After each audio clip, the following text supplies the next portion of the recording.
ऐसा बाप नहीं चाहिए। एक बड़े शहर में रतनलाल अपनी बेटी संध्या और छोटे बेटे कुणाल के साथ रहता है। रतनलाल बहुत गरीब है और शराबी किस्म का आदमी है। वो रिक्शा चलाकर अपना जीवन यापन कर रहा है।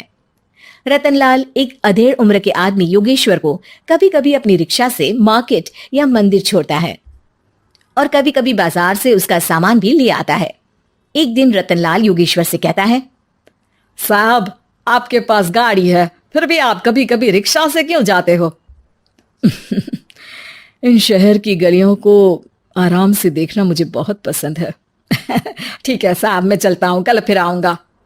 अरे रतनलाल, रुको तो। मैंने सुना है कि तुम अपनी बेटी को कुछ पैसों के बदले किसी को दे रहे हो। अभी किसी को बेचे नहीं तो क्या करे साहब। एक छोटा बेटा है, उसको पढ़ाना भी है, उसकी देखभाल भी करनी है, और अगर मैं बेटी को घर में रखूंगा तो उसकी शादी कैसे करूंगा साहब? तुमको कितने पैसे मिल रहे हैं? अब 50,000 साहब। देखो, मैं तुमको पूरे 20 लाख रुपए देता हूँ। तुम अपनी बेटी संध्या को मुझे दे दो। हैं? अब 20 लाख? धन्यवाद साहब, धन्यवाद। मैं कल ही उसे आपके पास छोड़ जाऊंगा साहब। अगले दिन रतनलाल संध्या को हमेशा के लिए योगेश्वर के यहाँ छोड़ आता है और बदले में 20 लाख रुपए लेकर घर आ जाता है। रतनलाल जिंदगी में पहली बार इतने पैसे पाकर बौखला गया। उसने एक अच्छा घर लिया।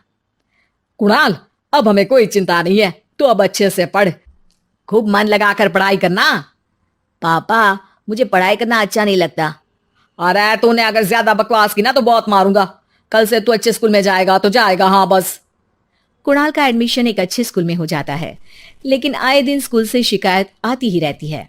10 साल बाद एक दिन प्रिंसिपल मैडम रतनलाल को स्कूल में बुलाती है।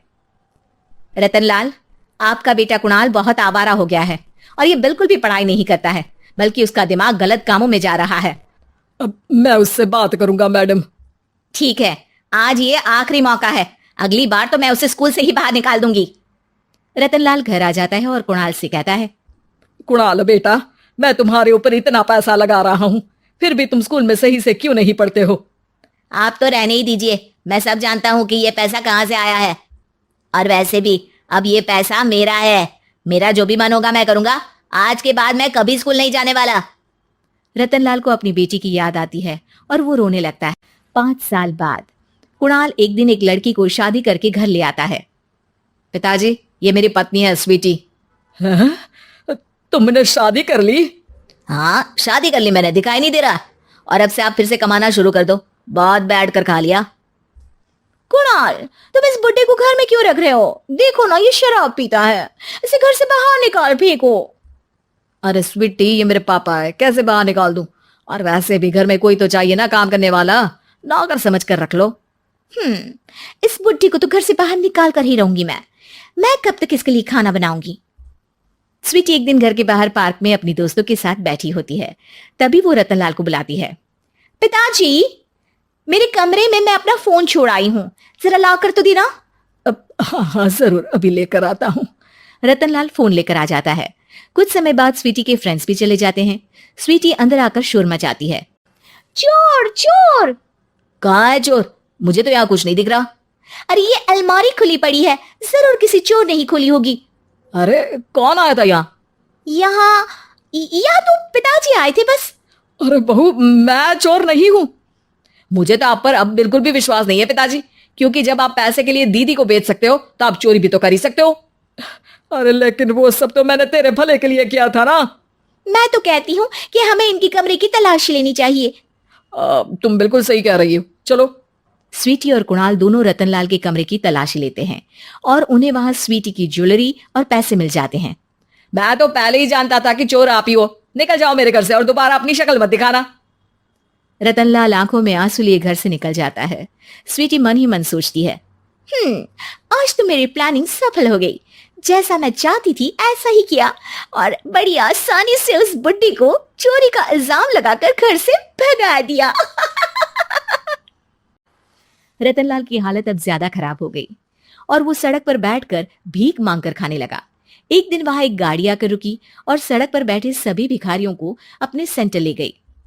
एनजीओ की मालिक संध्या एक एक करके सभी को सुविधा मुहैया कराती है। तभी उसकी नजर रतनलाल पर पड़ती है।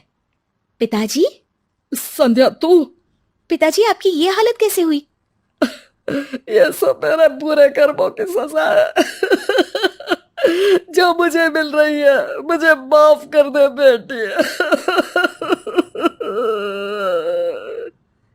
पिताजी, मैं आप पर बिल्कुल भी गुस्सा नहीं हूँ, क्योंकि आपने मुझे यहाँ भेजकर अच्छा ही किया। मेरी जिंदगी बदल गई। लेकिन ये सब हुआ कैसे बेटा? आप ये नए कपड़े पहनो, तब तक मैं योगेश्वर अंकल को बुला कर लाती हूँ। योगेश्वर अंकल? हाँ अंकल। योगेश्वर जी ने तुझसे शादी नहीं की थी? नहीं तो पापा, उन्होंने तो मुझे पढ़ा लिखा कर इस काबिल बनाया है कि मैं आज सबकी सेवा कर पा रही हूँ। रतनलाल पश्चाताप करके रोता रहता है। तभी योगेश्वर भी वहां आ जाता है।